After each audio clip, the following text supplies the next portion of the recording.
señoras y señores, muchísimas gracias por su presencia. Yo me alegro mucho de estar aquí, voy a ser sincero, porque es para mí una verdadera alegría poder hablar de esta obra. Esta obra que presentamos ahora es el fruto, es la punta del iceberg, es el fruto de una vocación de muchísimos años, una vocación juvenil. A una persona le interesa un tema y no se limita a ser aficionado a ese tema toda su vida, sino que va evolucionando y se convierte en uno de los mejores especialistas internacionales en la Segunda Guerra Mundial. Luego, Alfonso tiene otra virtud, aparte de una voluntad de hierro, pero sobre todo una voluntad de hierro no solo para trabajar, sino para perfeccionar su trabajo conforme a las mayores exigencias académicas que se puedan necesitar en este tipo de obras. Tiene la virtud para la comarca de que nos ha encontrado un filón. La comarca, que tiene una riqueza monumental e histórica impresionante, sigue dándonos sorpresas. El tema de la Segunda Guerra Mundial entre nosotros hace unas décadas era apenas unas líneas en algún libro. Y gracias a Alfonso nos encontramos con que ha tirado de la manta en el buen sentido, ha dejado a la luz un patrimonio interesantísimo, importantísimo, y además ese patrimonio no solamente es útil para los investigadores, sino que, sobre todo mediante este libro que presentamos ahora, aquí se va a hacer realidad algo que ya lo es en el extranjero. Por ejemplo, es una fuente de turismo impresionante todas las fortificaciones alemanas de la línea Maginot, de la línea Sigfrido, o las francesas de la línea Maginot, las defensas del Atlántico y todo eso. Y eso hace muchos años que nos llevan la delantera, se han dejado de tonterías políticas y se dan cuenta de que es un patrimonio como puede ser una catedral o como puede ser una fortificación romana, como la de Bolonia, por poner un caso. Entonces, ese filón que podemos explotar, que va a derivar, si se hace bien, en puestos de trabajo y, en suma, en riqueza, si lo unimos a otros aspectos paralelos, como es el estudio del aprovechamiento de las fortificaciones modernas, de las fortificaciones de la Segunda Guerra Mundial, y eso lo unimos a nuestro folclore, lo unimos a nuestras riquezas naturales, que son únicas, lo unimos a nuestro arte prehistórico, que tiene una concentración impresionante, y lo vamos uniendo a otros filones, a otras minas que están por explotar. La comarca va a tener una gran fuente de ingresos gracias al turismo. En este libro se confirma algo bastante interesante, y es: la historia es la narración de los hechos del hombre. O sea, lo que hace el ser humano es la historia. Pero la parte física producida, la parte que se puede tocar, producida por esa actividad humana, es arqueología. En este caso, este libro toca la arqueología. ¿Por qué? Porque basándose y estando absolutamente documentado desde el aspecto histórico, el libro han sido años investigando sobre el terreno. Y en esta esquina se reunían en la plaza del mercado, y en este bar había tal enlace, y en este hotel había tal observatorio, y en esta zona del puerto había un barco muy, muy peculiar.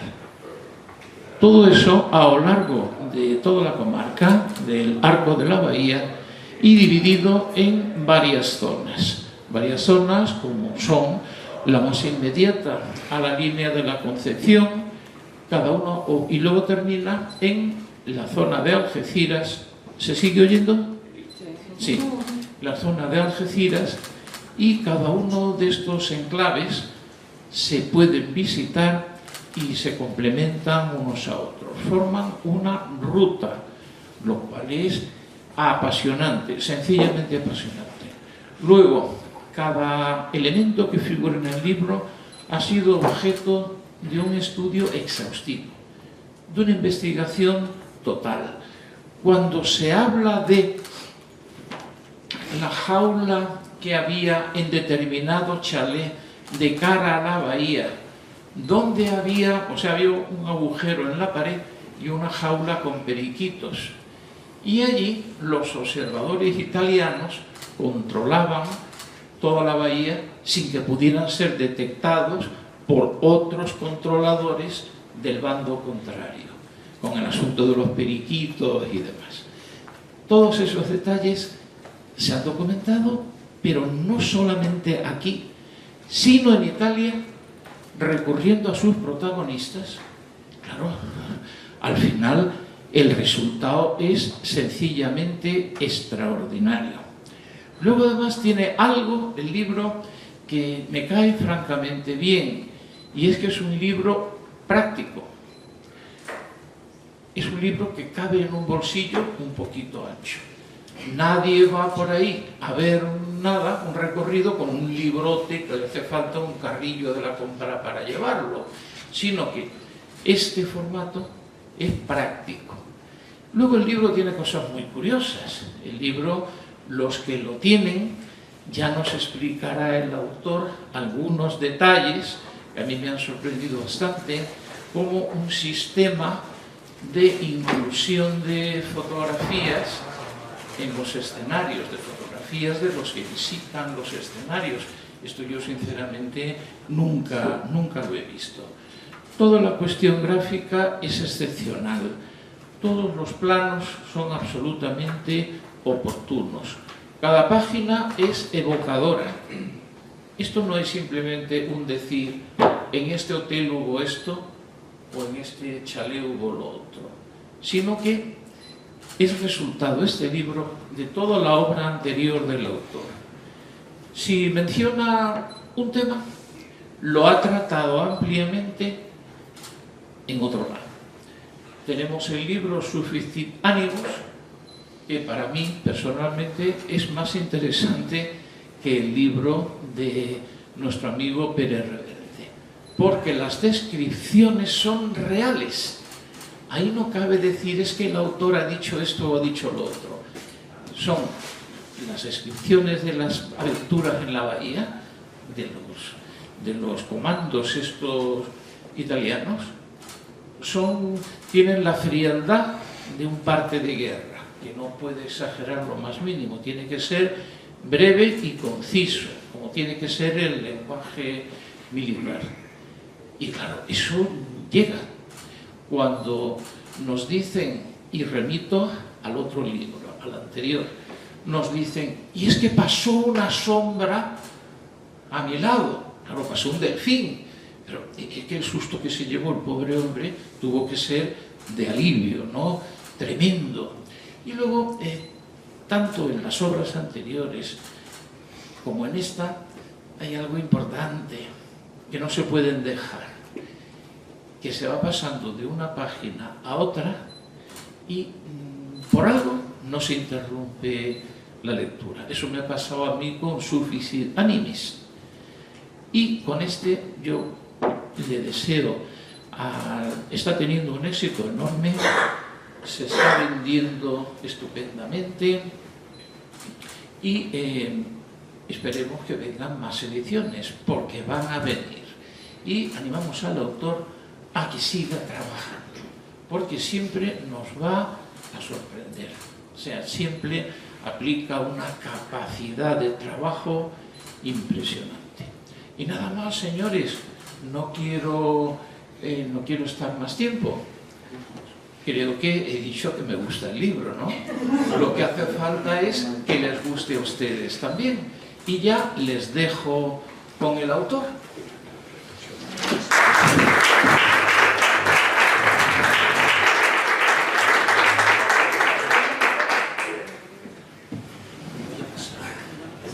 Muchas gracias, Carlos. Yo la verdad quiero que comprendan lo especial que es para mí estar aquí hoy.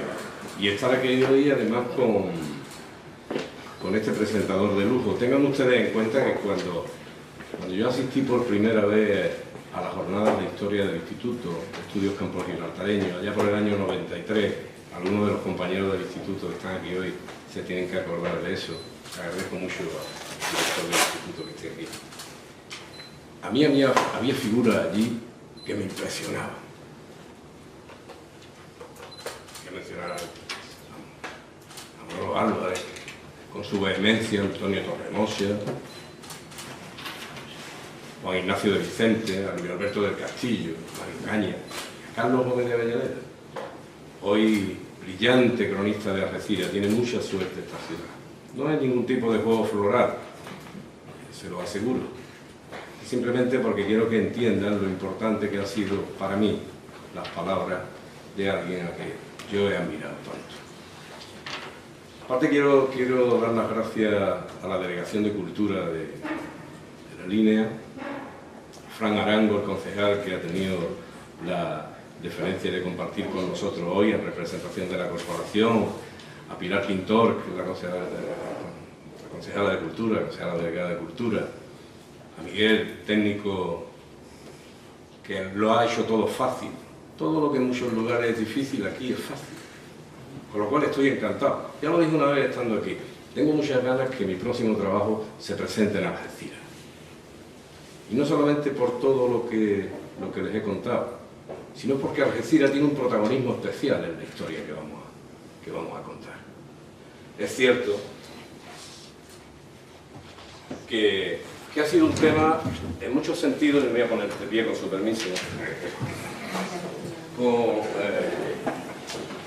en gran medida desconocido durante muchísimo tiempo. ¿Quién se podía imaginar que en la Bahía había sucedido todo lo que había sucedido? Porque de pronto, y mira que había habido publicaciones, bueno, la memoria de Junior Valerio Borghese, Décima Flotilla, se publicó en los años 60 y se hizo una traducción al castellano que publicó la editorial mítica de Luis de Caral. También Luis de la Sierra hizo varios monográficos, uno de ellos dedicado una parte importante a la acción de estos medios de asalto italianos. También la editorial San Martín, la entrañable editorial San Martín, con la que tanto hemos disfrutado y que nos acercaba por primera vez una bibliografía especializada en otro idioma sobre la Guerra Mundial, publicó también una obra de Tom Gleason dedicada también a este tema. Pero todo se había quedado un poco en sordina hasta que se dio la circunstancia que a Arturo Pérez Reverte se le ocurre publicar el italiano y descubre para el gran público, no para los especialistas, ni siquiera los especialistas en temas navales, que sí que lo conocían, no los que estaban familiarizados con la marina italiana, con las acciones del Mediterráneo, pero sí para el gran público. De pronto nos topamos, en la portada fantástica de Ferrer de Dalmau, con una historia maravillosa. Y los habitantes de esta zona nos damos cuenta que esa historia se sustanció delante de nuestras narices, en nuestro entorno cercano, en algunos de los lugares por los que habíamos pasado 1000 veces. Y muchas veces sin reparar en la importancia o el papel que había jugado un lugar concreto en todo eso. Arturo tuvo la deferencia de estar conmigo en la presentación de Sufis y Ánimo en Madrid y poner un comentario en su página web que decía, magnífico. Yo no recordaba, y me lo recordó él estando en Madrid, que años antes habíamos coincidido en unos cursos de verano que se organizaron en San Roque sobre el tema del espionaje. Y estuvimos hablando de este tema porque entonces acababa yo de publicar un libro, estamos hablando del año 96, 97, que se llamaba La sombra de la roca, que es donde planteaba un poco el campo desde el punto de vista historiográfico que abarca la Segunda Guerra Mundial en esta zona, y tenía un capítulo dedicado a todo esto. Yo de eso no me acordaba. Europa Sur tuvo la buena intención, la deferencia de publicar esta obra en forma de capítulo, por lo cual le dio una dimensión también en cuanto a difusión importante. Pero también otra cosa que influyó en el estilo, que es que al ser publicaciones que tenían que aparecer semanalmente, la estructura de los capítulos se secuenciaba de forma que una parte tuviese una especie de enganche en cuanto al interés del lector que le llevase a la otra parte.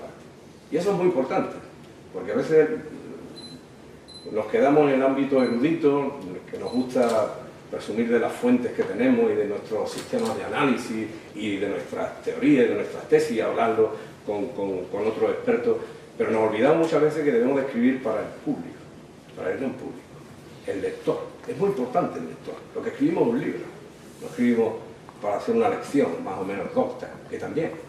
Y ese es el gran reto que yo intento asumir y que intento resolver en cada una de las obras. Hacer trabajos que tengan la solvencia de un ensayo, pero que luego sean atractivos desde el punto de vista de la lectura. Hay a veces que compañeros han dicho, hay unas descripciones maravillosas, pero eso sí es una pérdida de tiempo. Digo, sí, pero no es ninguna pérdida de tiempo. Es porque muchas veces necesitas ese tipo de descripciones para situar al lector donde tú quieres ponerlo.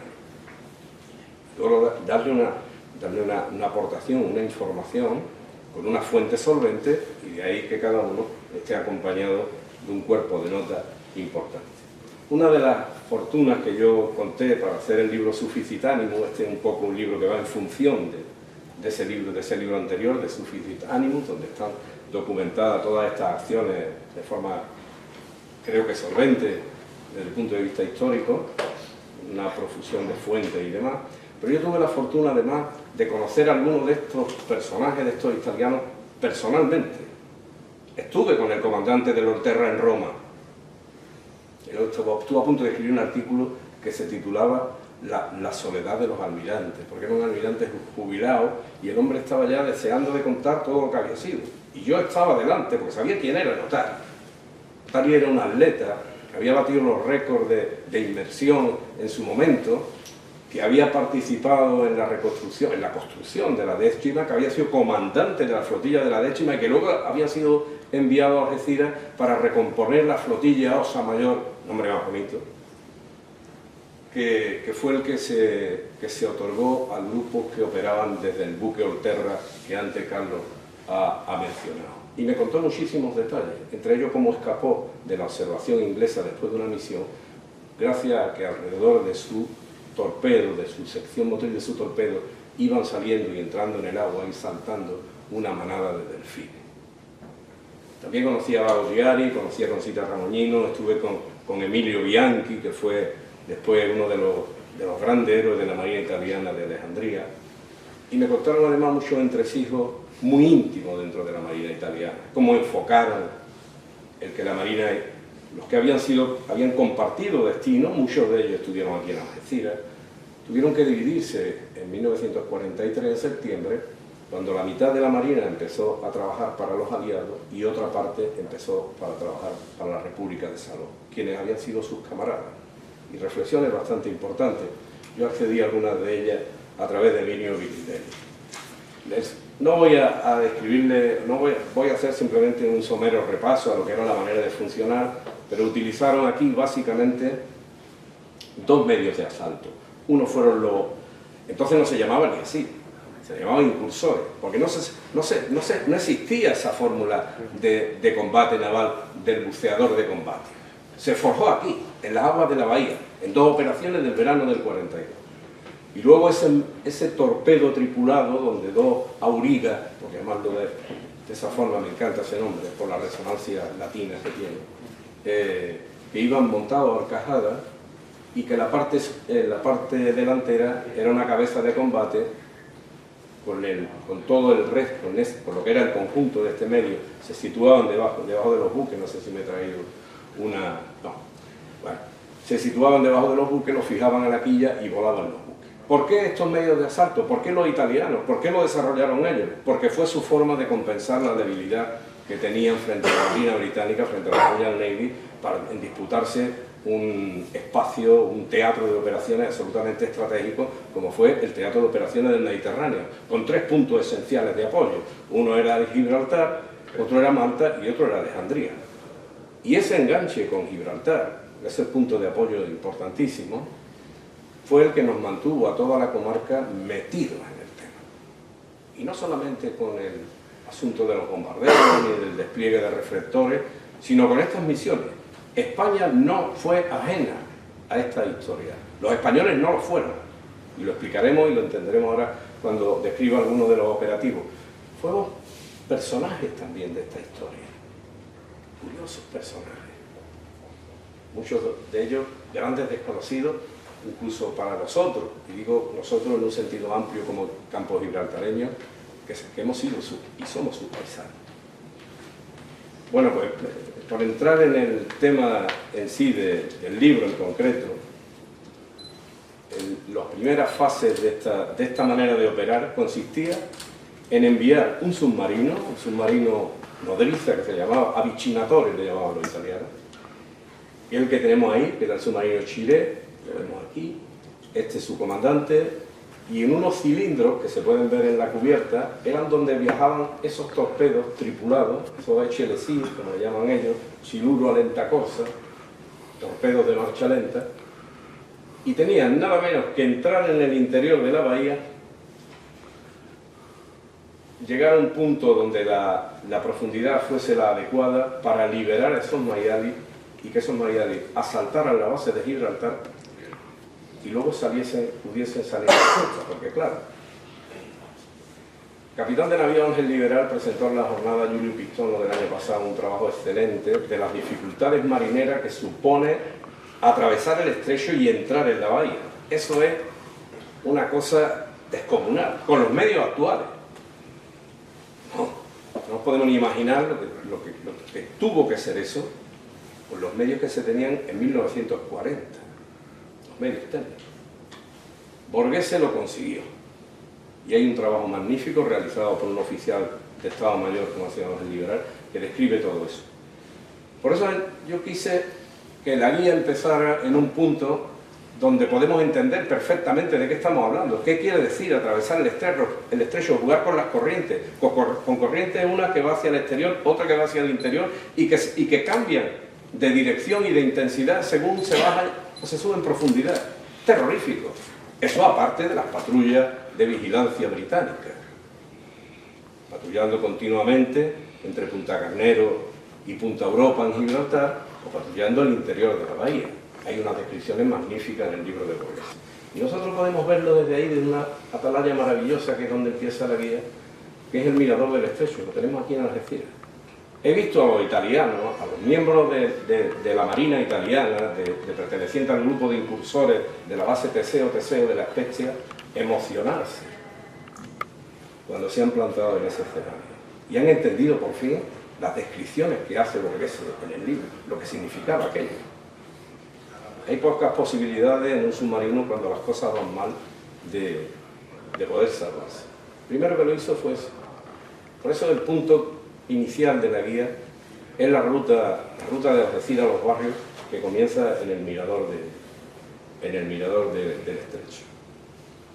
Ahí podemos hacernos una idea de la ruta seguida por el submarino al entrar en la bahía, burlar todas las defensas británicas, después de superar todo el tema de las corrientes del que hemos hablado, y fondear en un sitio que está marcado ahí, justo en el muelle de Acerinox. No es posible, seguramente, salvo que se pida un permiso, poder acceder a los lugares inmediatos, pero sí se puede fotografiar desde el exterior. Desde allí exactamente.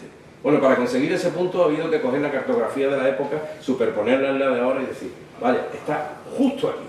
Este es el sitio. Este es el sitio donde fondeaba el Chile, donde liberaba a los mayales en lo que eran las primeras misiones. Pero hemos hablado antes de que no estábamos en cualquier sitio.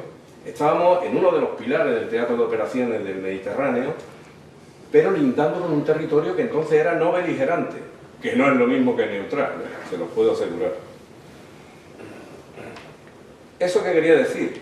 Que no era lo mismo que asaltar Alejandría, donde los operadores, después de atacar su objetivo, podían jugársela intentando burlar al enemigo y a las patrullas enemigas en un territorio hostil.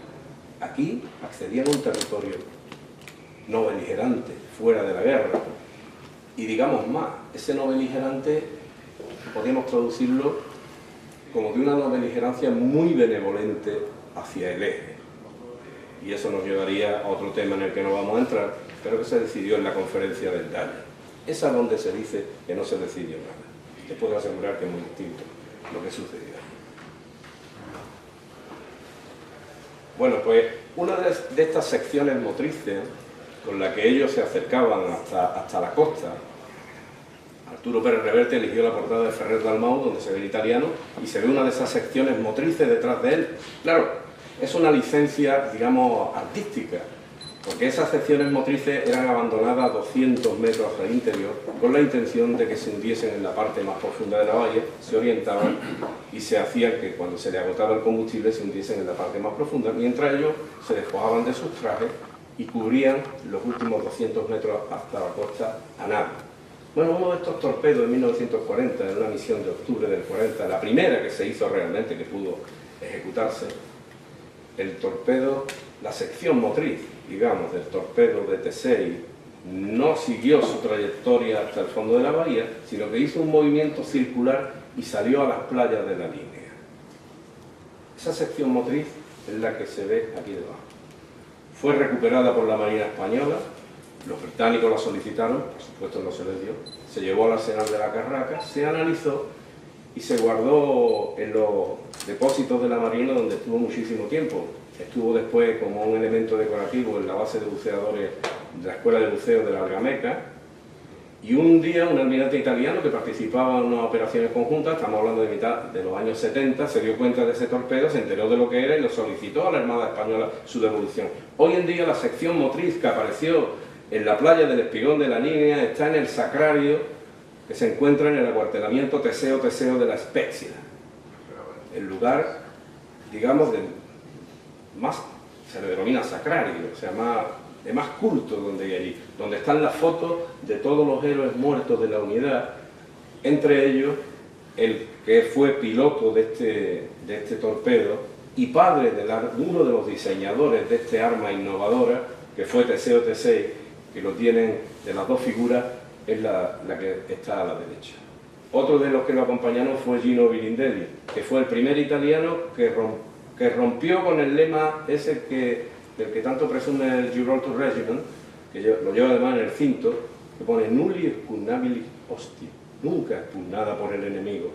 Birindelli la expugnó, porque entró dentro del puerto militar y se quedó a 50 metros de la quilla del Barham, que era uno de los acorazados y uno de los elementos fundamentales de la llamada Fuerza H, que estaba entonces ubicada en la base de Gibraltar y a la cual estaba confiada la vigilancia de todo el Mediterráneo occidental hasta Malta.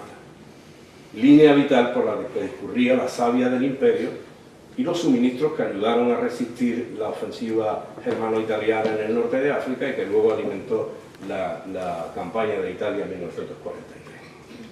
Pues bien, la playa del Espigón de la Línea ya se ha perdido. Ahí veis un enfoque con el mismo encuadre dónde estaba la antigua playa del Espigón, donde apareció el torpedo de T6 y qué es lo que queda ahora de esa playa, donde está el restaurante La Luna.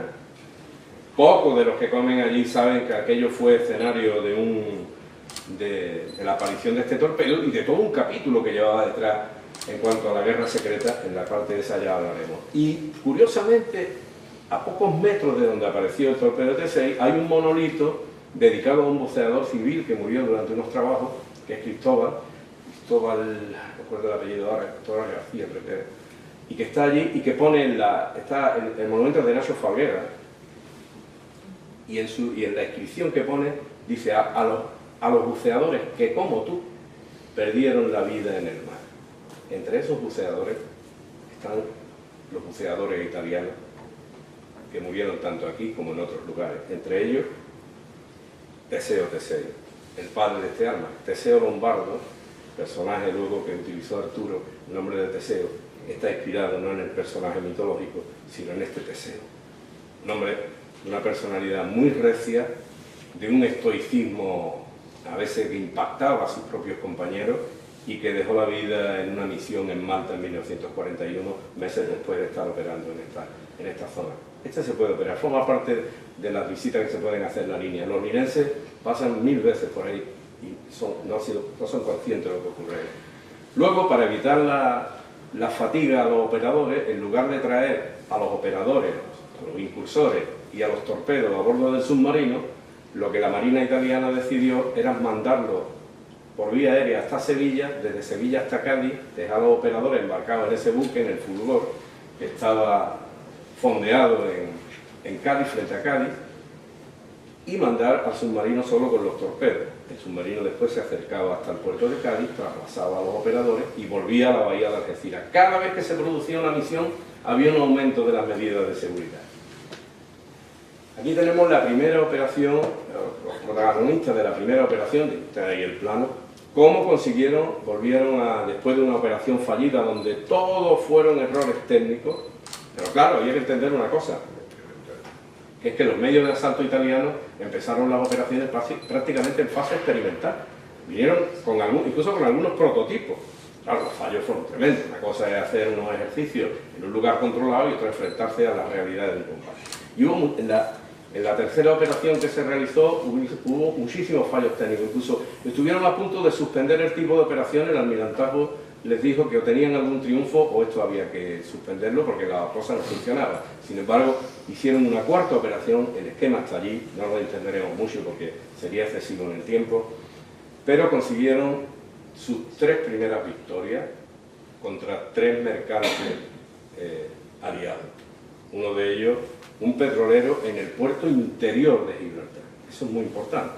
Otro argumento en contra del Nulli Navili Osti, del que antes he hecho referencia.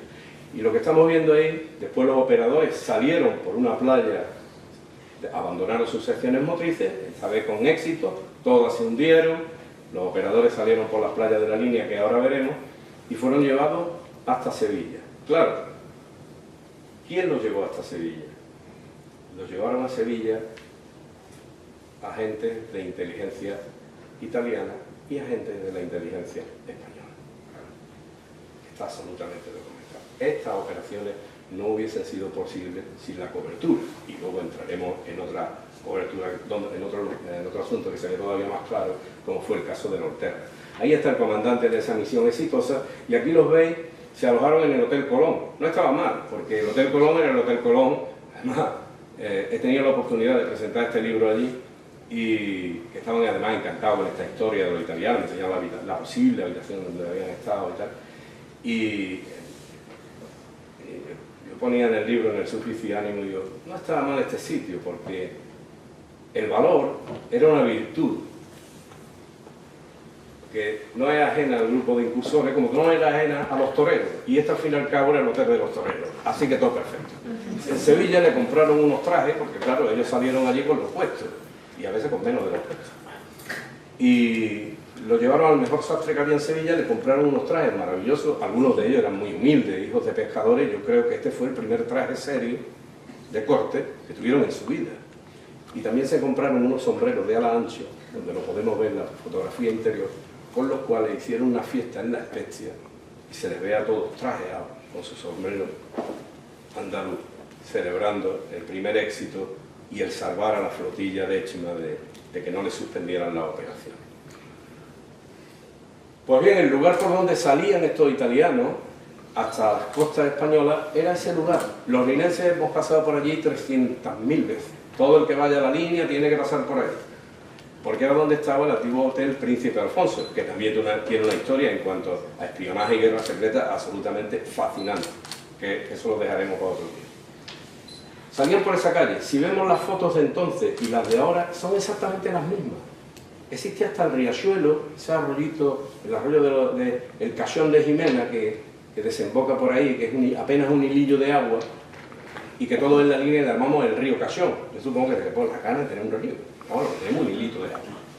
Bueno, pues es el mismo encuadre, es lo mismo, y se conserva exactamente igual. Forma parte también de la guía. Debajo del puente por el que pasa, esperaban esos italianos a que llegaran los agentes del Servicio de Inteligencia Naval y los recogieran. Cuando, después del éxito de esta operación, el mando italiano, el Estado Mayor Naval italiano, intentó diseñar unas operaciones destinadas a acosar a los mercantes que estaban en la bahía. No ya con grandes, los Mayali, las grandes cargas de los Mayali estaban hechos para los grandes buques, cruceros, portaaviones, acorazados. Esto se diseñaron unas operaciones para atacar las líneas de suministro, las líneas logísticas. Y cuando digo atacar, hay que pensar que un lema, que parece increíble, estábamos en una guerra, un lema de los que utilizaban estos impulsores era: nosotros atacamos el hierro, no el hombre. O sea, nosotros lo que atacamos es el barco, es la estructura del barco, no al hombre, no vamos a causar víctimas. Y digo esto porque no sería honroso para vos, no sería una cosa honorable por mi parte, porque eso me lo han recordado en la Spezia los que son sus herederos. Atacamos al hierro, no al hombre. De ahí que las víctimas en la marina inglesa hubo una serie de barcos, después lo veremos, aunque sean muy brevemente, algún en un dibujo global, pero víctimas hubo realmente, víctimas humanas realmente muy pocas. Bueno, pues en estas operaciones contra los mercantes se iban a protagonizar utilizando los buceadores de combate. El arma de buceadores de combate, que ahora todas las marinas del mundo tienen una, se forjó aquí, en la bahía de Algeciras. Esos buceadores se alojaban en una casa de ahí del Pelayo, de la que hablaremos, curiosísima, y curiosísimo de espía que estaba detrás, que luego eran trasladados hasta la conocida Villa Carmela, que es donde estaba la jaula de periquito, Carlos hablaba antes de ello, que se usaba como observatorio, y estos buceadores de combate eran los que atacaban con una carga mucho más pequeña, pero suficiente para abrir un hueco en el casco de un navío y hacerlo fondear.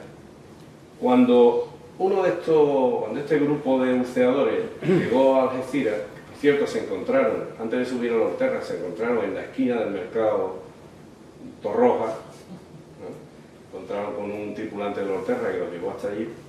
Nada más llegar, el que entonces era comandante de la flotilla Osa Mayores y que estaba convirtiendo ese navío, del que después hablaremos, en toda una base secreta para los Mayari, le dijo: aquí tenemos un problema, que en Roma no se dan cuenta, que es que nuestros equipos ópticos no son lo suficientemente buenos. Necesitamos equipos ópticos de más potencia. Dice, en cambio, en el Hotel Marina Victoria tienen los ingleses un consulado y tienen un catalejo allí que nos tienen bajo observación día y noche completa, y un catalejo magnífico, un catalejo naval estupendo. Bueno, pues este Vago Giari, este buceador que aparece ahí, yo lo conocí en su casa de Livorno en 1998. Me contó entonces, él no me lo contó un amigo, y después explicaré por qué. Pero entonces contó una historia de que cuando él llegó a la Orterra, el comandante le dijo: dice, aquí tenemos un problema de los catalejos, aquí podemos hacer unas observaciones en condiciones y tal, y en cambio tienen esta gente. Y sin encomendarse a Dios ni al diablo, salió del barco, que por cierto, ya veremos los controles que había en el paso de la Isla Verde, imposible de superar sin la colaboración española. Trepó por la fachada del antiguo Hotel Marina Victoria, que lo tenemos en la foto que aparece debajo, en la foto de época que aparece debajo, no en la de color, subió hacia el tercer piso y le quitó a los ingleses el catalán. El tío se lo echó a la espalda, descendió por la fachada, se fue hasta la Orterra, y una vez que llegó allí, hombre, todo el mundo con un alborozo allí y tal, ¿no? El comandante, pues más recatado y más consciente, hombre, pues tenga usted cuidado, porque esto puede poner en peligro, porque lo pueden descubrir, ¿qué pasa si lo capturan? Bueno, el tío se había traído el carnet, pero no se le veía contento. Entonces le preguntaron, pero hombre, vamos, pues esto ha sido una hazaña, debería estar satisfecho. Dice, hombre, pues no estoy tan contento porque no he podido traerme el trípode porque ya pesaba demasiado. Eso nos da una idea del tipo de seres humanos con los que estamos tratando. El único problema que había tenido Bago Chiari al alistarse en este cuerpo especial de buceadores de combate era que le pagaran la pensión a su madre. Porque él era el único sostén de la familia. De esto estamos hablando. Y esa dimensión humana no está en los documentos oficiales. Surge de ahí. La historia esta del catalejo me lo contó su amigo porque a Bago Chiari, no sé cuántas decenas de años después, todavía le daba cosas de contar una anécdota que parecía que era como una especie de corsario, que había como soliviantado las leyes de la guerra. Este era el tipo de personaje. Se hicieron 2 operaciones. Bueno, este era el punto de Villa Carmela, donde había sido enviado Antonio y Conchita Ramoñino. Estoy yo con Conchita hace 500 años en su casa de Génova, pero fijaos que encima de nosotros hay un cuadro de Gibraltar, porque Gibraltar marcó sus vidas. Conchita tenía 20 y pocos años, había venido aquí acompañando a su marido, que era oficial de la Marina italiana, como una especie de cobertura, con el permiso de la Marina. Y ahí tenemos en la fachada, no será mucho con una foto muy pequeña, pero tenemos entre las 2 ventanas que se ven en la foto antigua, abajo, tenemos las aulas de los periquitos a los que se recibían. Después me contaron que los periquitos se los llevó a Italia, que un día se le escaparon. Eso literalmente. Y detrás, junto a nosotros, está la brújula de Volterra. La tenía en su casa y ahora está en el museo, en el pequeño museo del centro de la Spezia. Y esa es la foto que me dedicó, que por cierto está en la ruta que se hace en Villa Carmela, en San Roque. Lo que pasa es que no se han acordado de ponerle los créditos. ¿San Roque está ahí? Lo cuento porque no vaya a parecer que la foto la estoy copiando yo. Esa es la mía original. ¿Dónde está Villa Carmela? Villa Carmela en Puente Mayor. Justo donde está el cementerio, grande. Sí, sí. Y esta fue, ahí siempre se ha pensado que los buceadores salían por donde está el puente. Y efectivamente, salían por ahí, pero en la segunda misión. Lo que no se ha dicho nunca, no se publicó hasta que se publicó en su oficialismo, es que había habido otro camino en la primera misión que era a través de las playas de campamento. Justo por detrás de donde tenía su vivienda el cónsul británico. O sea, que para acceder al agua en sus misiones contra los buques que estaban fondeados en la bahía, pasaban junto a la parte trasera del chalet del cónsul británico. O sea, en la isla. Estos son los componentes de la primera misión, para que nos hagamos una idea. Aquí tenemos la playita esta por la que salían. Aquí estoy yo con Bago Chiari, tío fantástico. Todavía me acuerdo cómo explicaba las cosas, así, haciendo grandes movimientos con las manos. Y sin ningún sentido ni de revancha, ni de cosas absolutamente superadas. Muy jovencito ahí cuando era su tiempo que estuvo aquí con nosotros. Pero la playa de los italianos no ha cambiado. O sea, la playa por la que salían estos buceadores no ha cambiado. Está el campamento. Lo mismo. ¿Cuánto gente de campamento, que además son muy celosas de ser de campamento, han pasado por ahí y desconocen este tipo de cosas? Y la segunda misión es la que se hizo siguiendo el curso del puente, a través del puente, que ahí se despojaban de los equipos después de las misiones. Y aquí tenemos una foto de Conchita Ramoñino de 1940, del verano del 42. Está asomada ahí al puente, y junto a ella está la nieta de Conchita Ramoñino, que estuvo ahí el año pasado. Nos visitó porque formó parte de las personas que estuvieron participando en la jornada Julio Pistón. Una cosa fantástica. Es muy sugerente y al alcance de nuestras manos. Estoy seguro que todos sabemos dónde está el puente y hemos pasado por él. Y no hemos parado en el semáforo. Ahí tienen ustedes la ubicación exacta. Bueno, junto a la desembocadura hay una casita, ahí al lado, que es Villa San José. Pero antes, al otro lado de la otra ribera, digamos, la ribera opuesta, existía entonces muy cerca de allí, a unos 50 metros, 50, 60 metros, estaba la antigua ayudantía de Marina de Puente Mayor. Todo el mundo conoce a la Reina de Corazones. Perfecto. En el libro se sitúa perfectamente su figura. Bueno, pues la reina de corazones no era la importante de esta historia, era su marido, que era el ayudante de marina de Puente Mayorga, destinado aquí especialmente en el verano del 42, precisamente con motivo de esas acciones que estaban desarrollando los buceadores de combate, mandado por el Estado Mayor Naval. Y hay una cosa muy curiosa, que es que cuando estas personas iban a actuar, el ayudante de marina de Puente Mayorga se ponía en contacto con el comandante Molina de la Guardia Civil, jefe del Servicio de Información del Gobierno Militar de Algeciras, para que él a su vez ordenase a la Guardia Civil que si las patrullas que hacían la ronda por aquella zona veían algo de moverse en el agua, que por favor no abriesen fuego. Esa fue una de las pruebas que el gobierno británico utilizó para acusar a España de complicidad con el Eje en la Segunda Guerra Mundial, y la que llevó a la condena de España en el 46 y al ostracismo que nos llevamos, que nos reintegramos después ya, creo que estaba entonces el presidente Felipe González, cuando los últimos efectos de esa condena internacional se diluyeron por completo. Bueno, pues digo esto porque no solamente estamos hablando de una mera historia local que puede ser interesante para... No, esto dimensiona, si se le pone el zoom de forma adecuada, dimensiona aspectos tan importantes como la participación española en la Segunda Guerra Mundial y cuál fue la verdadera actitud. Y como el diablo está en los detalles, en esos detalles se revelan muchas cosas que por diferentes razones muchos de los investigadores no han sabido ver ni siquiera en la documentación diplomática. Esta es la casa de... Ahí tienen a los dos, a la reina de corazones, a Larisa Svirsky, de origen ruso, ucraniano, una familia judía de Ucrania, y Manuel Romero Hume, ayudante de marina, y muy enamorado de ella. Y una de las pruebas importantes de esa cobertura que se le dio es que al final de su carrera Romero Hume tuvo un destino dorado en Sevilla como comandante de marina de Sevilla, sitio puntero, pero luego no tendría problemas para entrar en ninguna caseta de ferry. Eso no se le hace a alguien que ha estado colaborando con el enemigo. Esta Villa San José, que está allí muy cerca, es también protagonista, escenario de otra anécdota, porque la picaresca de estos lugares es tremenda. La información, los británicos no sabían exactamente de dónde partían estos ataques, ni si venían de submarinos, si venían de... no lo sabían exactamente.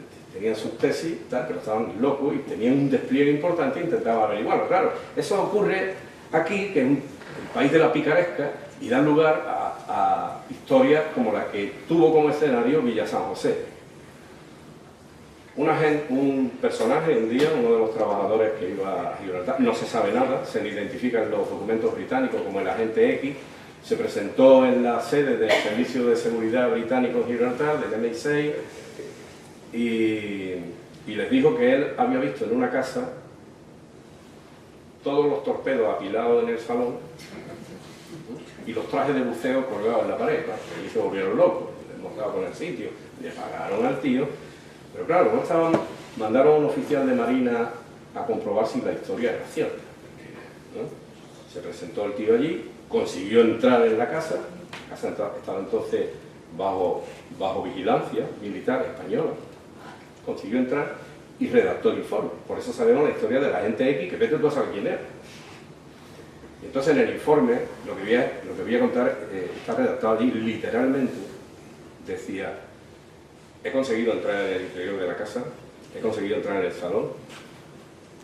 Dice, y yo no he visto ningún torpedo, ni he visto ningún traje de buceo. Dice, lo único que he visto ha sido una jaula con 20 pollos. Dice una jaula con 20 pollos, allí en un informe oficial de la seguridad británica, una cosa seria, ninguna broma. Está ahí. A mí, yo me caía del caballo cuando leía el informe. Y esto lo tienen los algecireños aquí, en su término municipal. El centro logístico y de organización donde basculaban todas las acciones de la DECHI. Las acciones que se llevaron a cabo desde Orterra, desde Villacarmena, el sistema de información que estaba desplegado por la línea, por Campamento y por San Roque, que es la casa de Julio Pistono.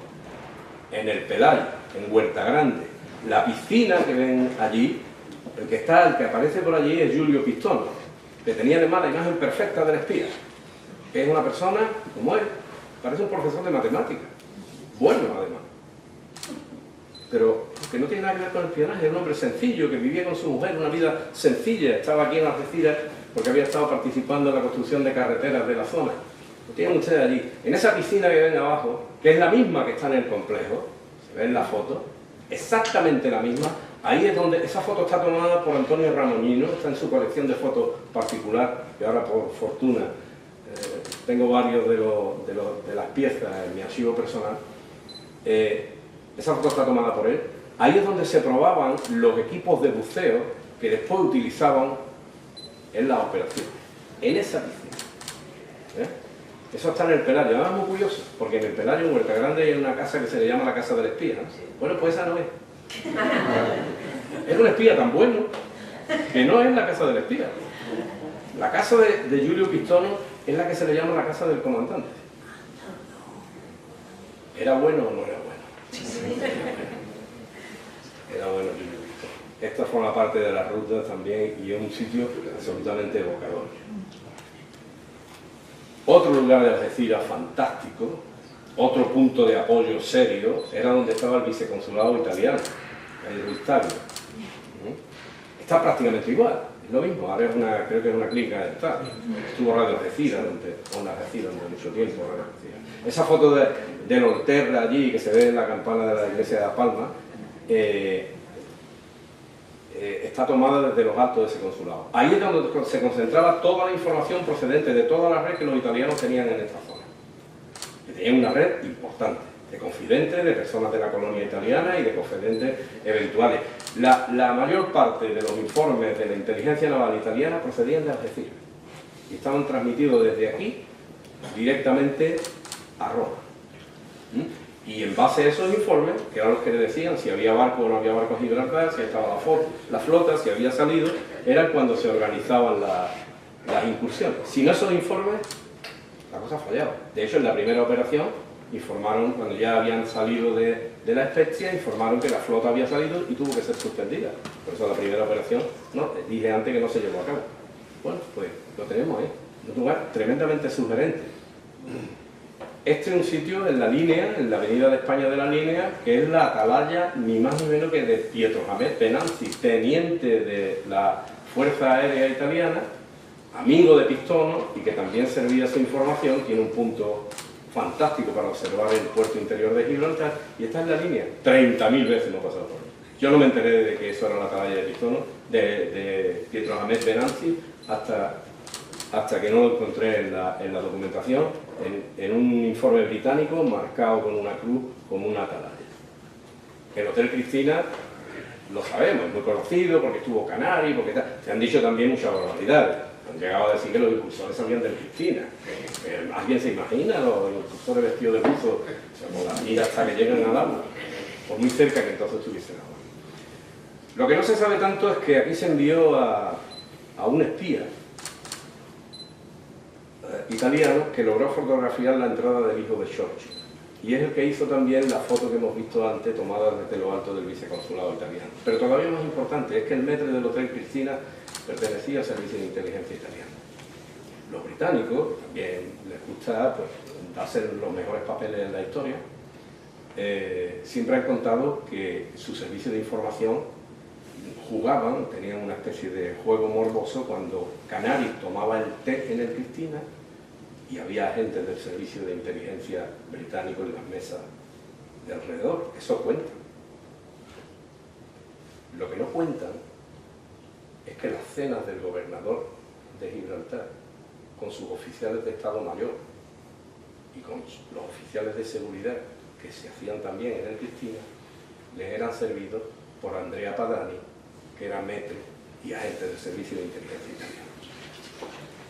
La hierba siempre es más, se ve desde lejos mucho más reservado. También está en la ruta. Aquí tenemos el proyecto del Orterra, un buque muy conocido. He puesto la foto de arriba, que es el nuevo Orterra. Tuvo la Marina italiana la deferencia de invitarme a la botadura, que lo hace maravillosamente bien, y quisieron ponerle ese nombre, que que si tiene sentido que se le haya puesto por el protagonismo que el buque tuvo aquí, en el anclado, en el dique exterior, en el dique de abrigo del muelle de Algeciras durante un tiempo. Ha costado, después de las modificaciones que ha tenido esa infraestructura, muchísimo localizar el lugar exacto, pero el que aparece en la guía les aseguro que es por superposición de planos de la época con los planos actuales, y da el lugar exacto. Bueno, pues ahí es donde Antonio Ramonino y Licio Vicentini construyeron toda una base secreta. Ese es el lugar exacto. Y desde ahí, si uno gira hacia la vista hacia el oeste, se ve la fachada del Hotel Reina Victoria, donde Vago Giari fue allí a buscarse los binoculares y el catalejo británico. Toda una infraestructura en su interior, con talleres donde se montaban los torpedos. Los torpedos llegaban por partes, llegaban desarmados, pasaban la aduana. Nadie se puede imaginar que a la Guardia Civil se le va a engañar diciendo que los tubos, esos que pasaban así tan raros, y esa maquinaria, eran cosas de las cañerías, y las cañerías que había que arreglar en el Orterra, de tubos y de tal, o de maquinaria que había.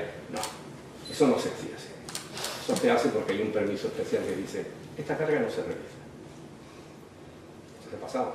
Llegaban hasta la casa de Julio Pistono, se contrataban siempre en los últimos tramos del transporte a empresas locales, o sea que los transportes de Algeciras y los camioneros de Algeciras llevaron las piezas del Orterra al Orterra, pero además toda la carpintería interior, toda la blanquería, los cubiertos y todas las cosas del menaje que utilizaron los protagonistas de esta historia se compró en Algeciras. Y las piezas del interior del buque para separar los mamparos también se hicieron en carpintería de Algeciras. Y es bueno que se sepa. El último caballo de Troya se creó aquí. Y aquí tenemos a Licio Vicentini, que era el comandante de esa flotilla de Orsas Mayores. Por cierto, Notari me confesó que él nunca supo por qué se le llamaba, la flotilla Orsas Mayores, o Osa Mayor, ¿no? Algunos de los inclusores me decían que era por las estrellas que ellos se guiaban y tal, pero el propio comandante de la flotilla de Orsas Mayores no sabía que se le llamaba la flotilla de Orsas Mayores. ¿Cómo accedían estos tripulantes a la Orterra? Pues con unos permisos especiales que le daba la Comandancia de Marina de Algeciras, porque para subir o bajar del buque había que atravesar dos controles militares que había en la Isla Verde, en el muelle de Isla Verde, y que allí o tenías el permiso o no pasaba. Pero ¿qué es lo curioso aquí? Que es que la tripulación de la Orterra fue cambiando. Los que venían como marinos mercantes, la Marina italiana se los repatrió a Italia y los sustituyó por miembros de la Marina militar, miembros de la décima, técnicos, etc. Claro, a esta gente también le tuvieron que hacer los permisos en la Comandancia de Marina. Sin esos permisos no había nada que hacer. En el Orterra había una guardia permanente española a cargo de un sargento que se encargaba de que nadie extraño subiera al buque. Pues imaginaros si este trasiego de personal, podemos tener dos explicaciones. Una la que dan los británicos, que es que los españoles éramos muy negligentes. En tiempo de guerra, una organización militar tremendamente negligente. Y otra la verdad, que es que la orden que había era sin problema. Y sin problema. Entraba y salía. De hecho, el capitán de la Orterra hacía vida social en Algeciras y iba a las fiestas sociales en Algeciras. Y ahí está la comandancia, ya no existe ese edificio, pero el lugar sigue siendo sugerente, porque ahí era donde se firmaban los permisos. Sin esos permisos no hay técnicos que transformen el Orterra en una base de medios de asalto. Así que no nos pueden dejar al margen de esta historia, porque fuimos protagonistas de ella y protagonistas importantes.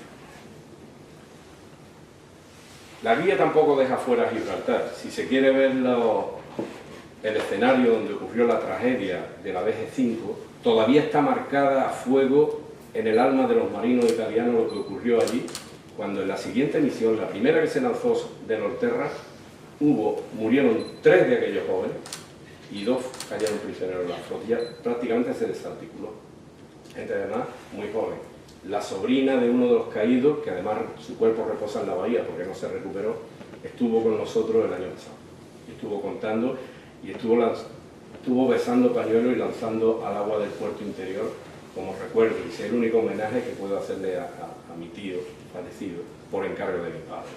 O sea, es un poco el lado humano de la historia. Después detrás de los grandes hechos históricos están las personas, ¿no? A mí también me interesa ese tipo de historias.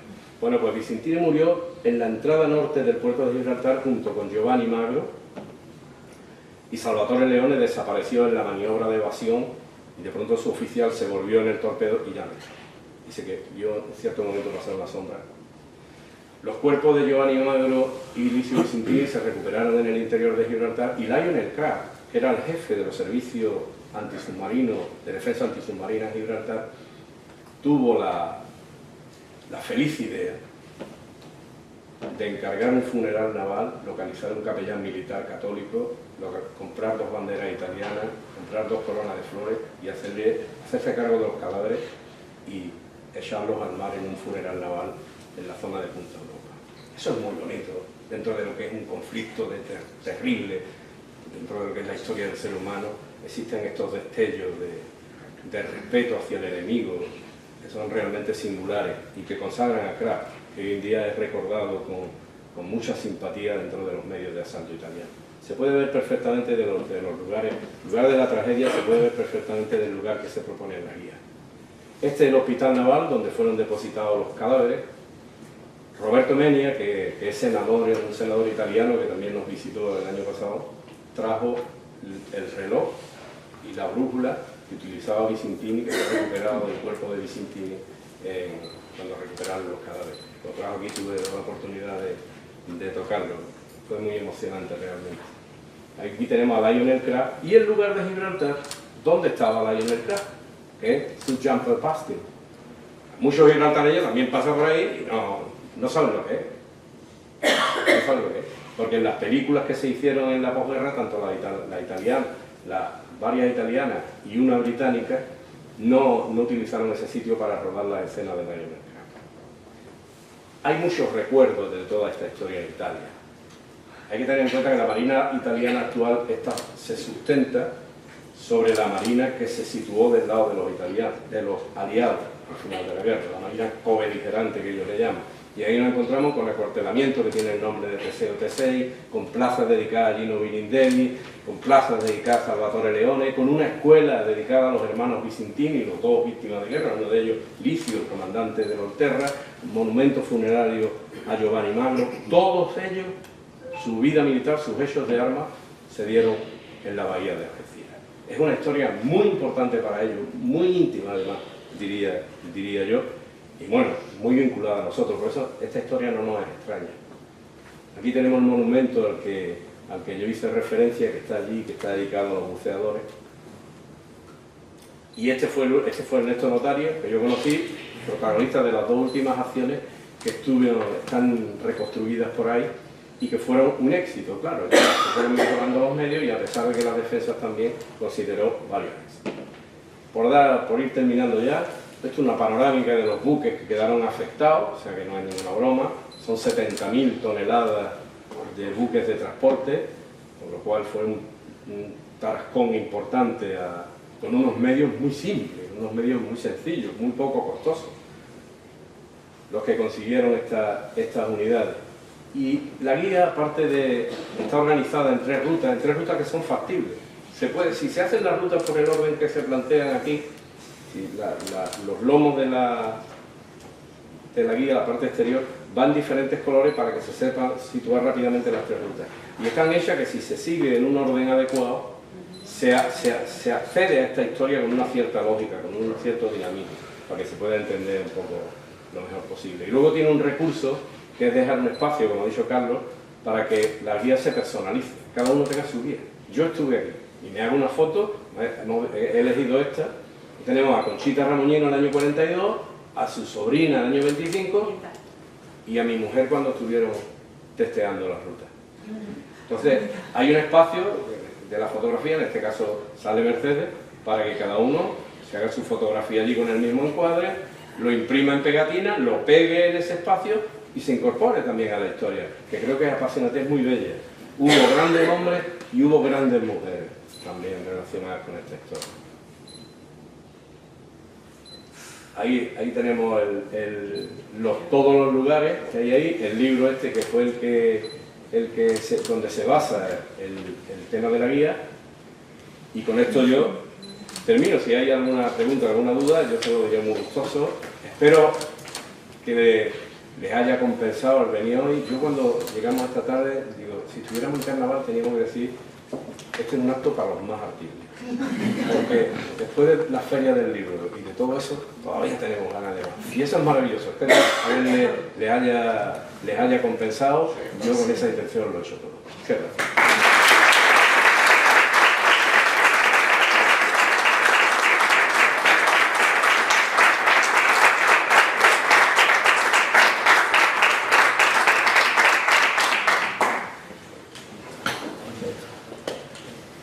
Nada más, si alguien me quiere hacer una pregunta difícil.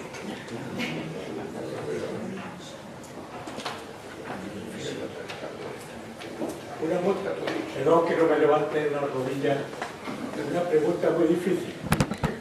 La República Italiana actual le ha reconocido su trabajo.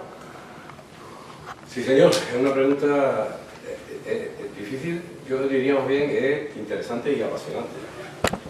Después de la guerra, los expedientes de todas las medallas que les concedieron, todos ellos fueron condecorados, algunos con medallas de oro, que es una cosa, es como, no quiero poner un ejemplo británico, es como la Victoria Cross, o la Cruz de Caballero con hoja de roble, espada y brillante, o la Cruz Laureada, que prácticamente que está muerto para que te la concedan, ¿no?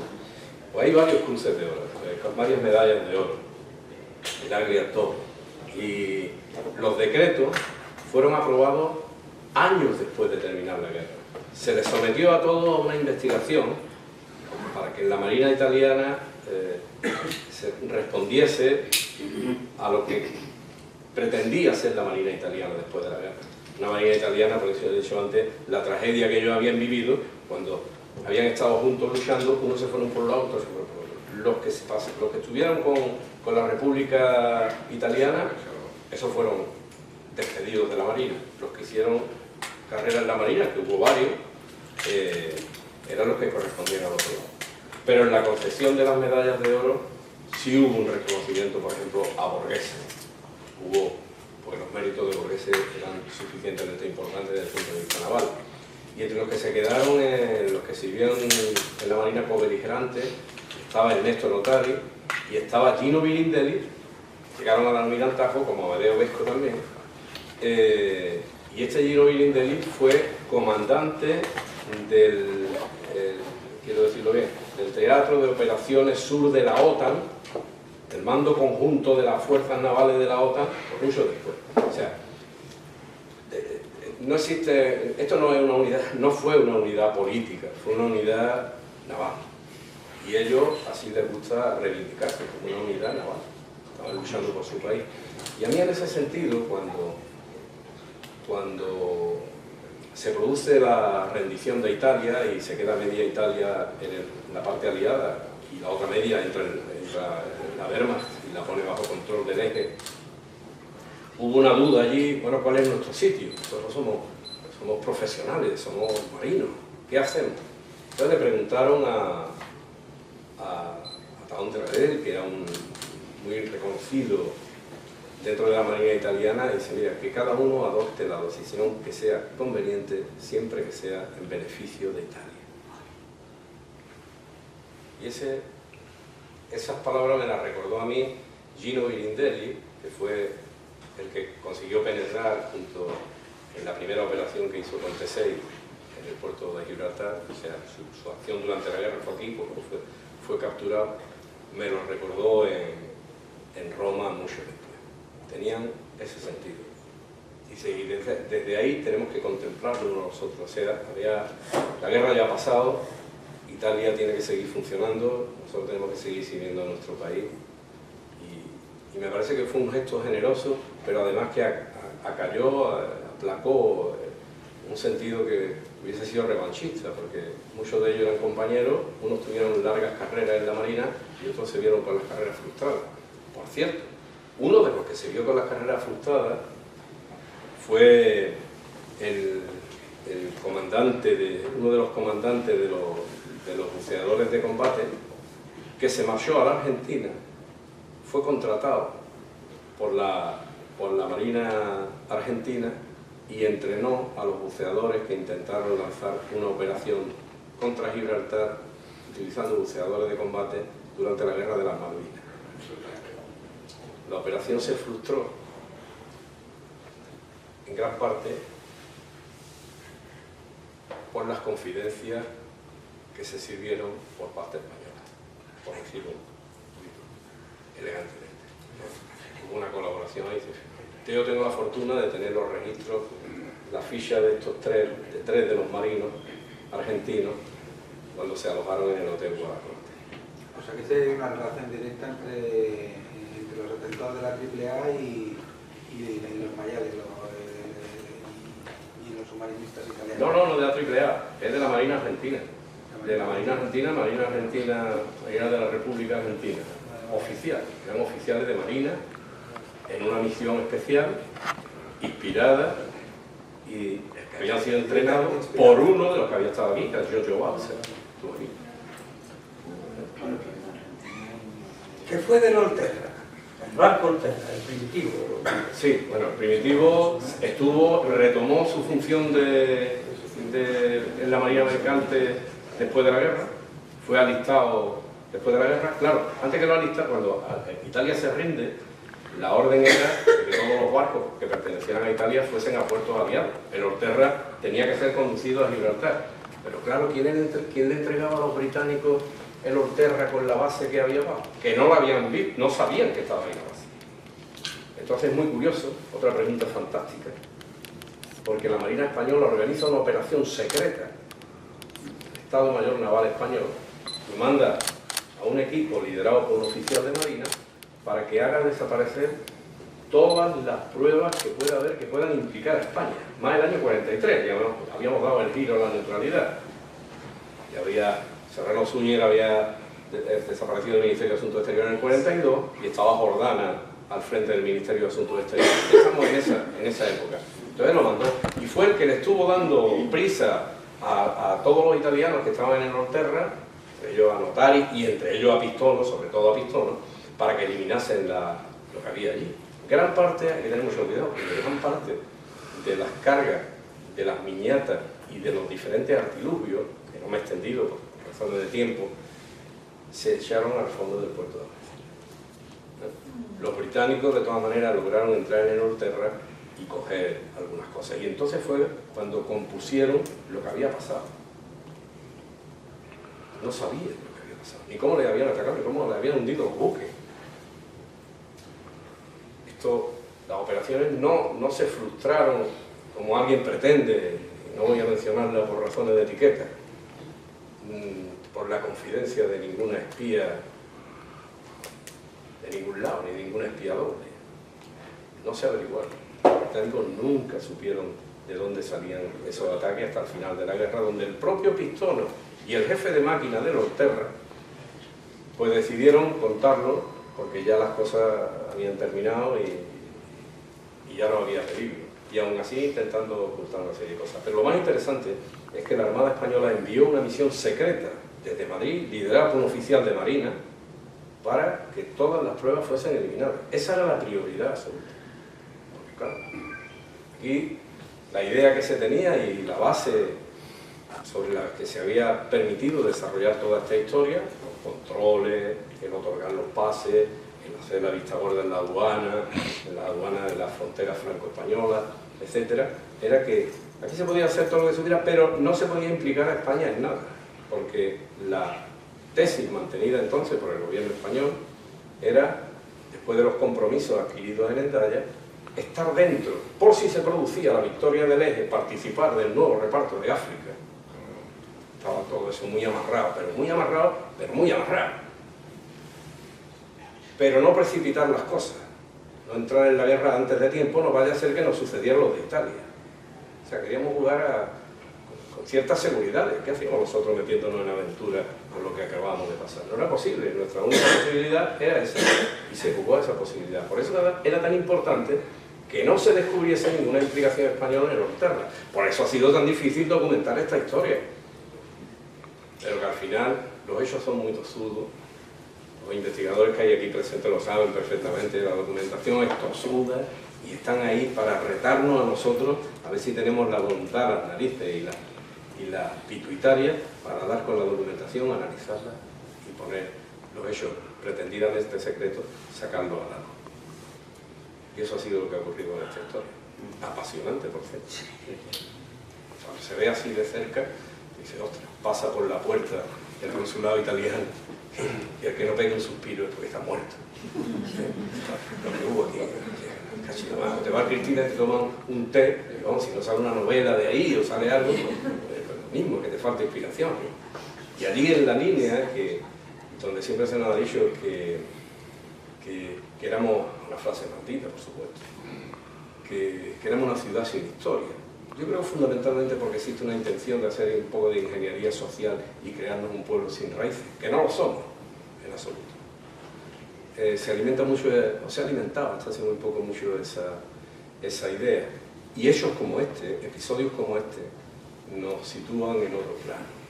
No solamente somos con raíces, estamos perfectamente encastrados en la historia de nuestro país, sino que en nuestra ciudad, lo mismo que en Algeciras, lo mismo que en los barrios, lo mismo que en todos los escenarios que componen esta guía, esos sucesos no solamente tienen trascendencia, tienen importancia a nivel local para nuestros paisanos, sino que poniendo adecuadamente el zoom nos llevan hasta los planos más importantes de la historia de España y de la historia de la Europa de aquellos días, que es como decir, la historia mundial, ¿no?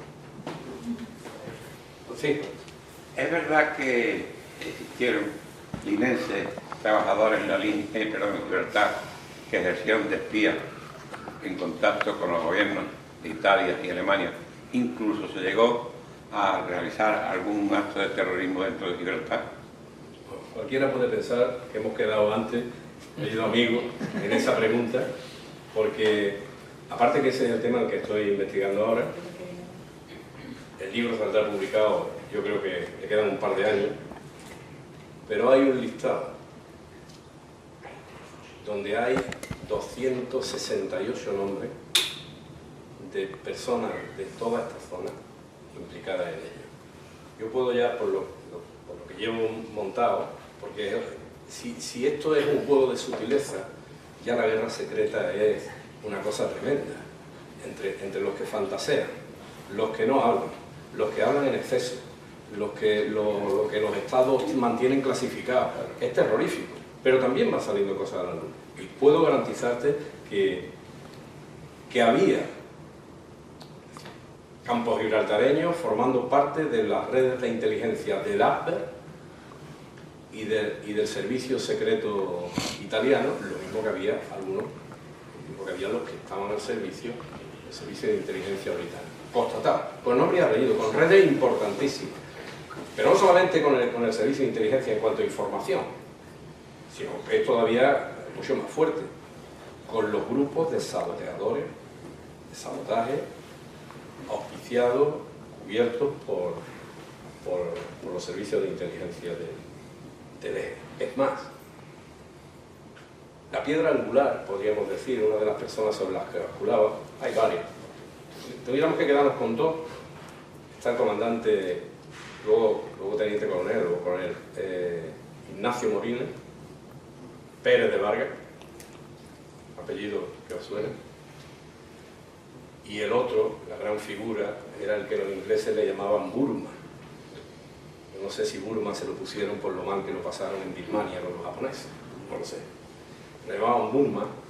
Detrás del nombre clave está un teniente coronel que prestaba servicio en el gobierno militar de Algeciras como representante del servicio de inteligencia del Alto Estado Mayor, no solamente el servicio de información del gobernador militar, el Alto Estado Mayor, representante, que se llamó Eleuterio Sánchez Rubio Dávila. Después de mucho tiempo de servicio aquí, se tuvo que trasladar por presiones británicas y está enterrado en Sevilla. Los nombres, curiosamente, de Manuel Romero Gómez, el que hemos visto ahí, teniente de navío entonces, o capitán de navío después, del coronel Ignacio Molina y del coronel Eleuterio Sánchez Rubio Dávila, esos tres nombres fueron las tres personas consideradas como grandes enemigos de Gran Bretaña, en los informes de los propios británicos, y forman parte de la documentación existente en el Ministerio de Asuntos Exteriores, con las que el gobierno británico estuvo protestando ante el gobierno español durante toda la guerra y después de la guerra. Y con que documentó la condena esa internacional que sufrió España al final de la Segunda Guerra Mundial. Se pasó la cuenta y bien. ¿Alguna pregunta más? Bueno, muchísimas gracias por su paciencia y espero que hayan disfrutado.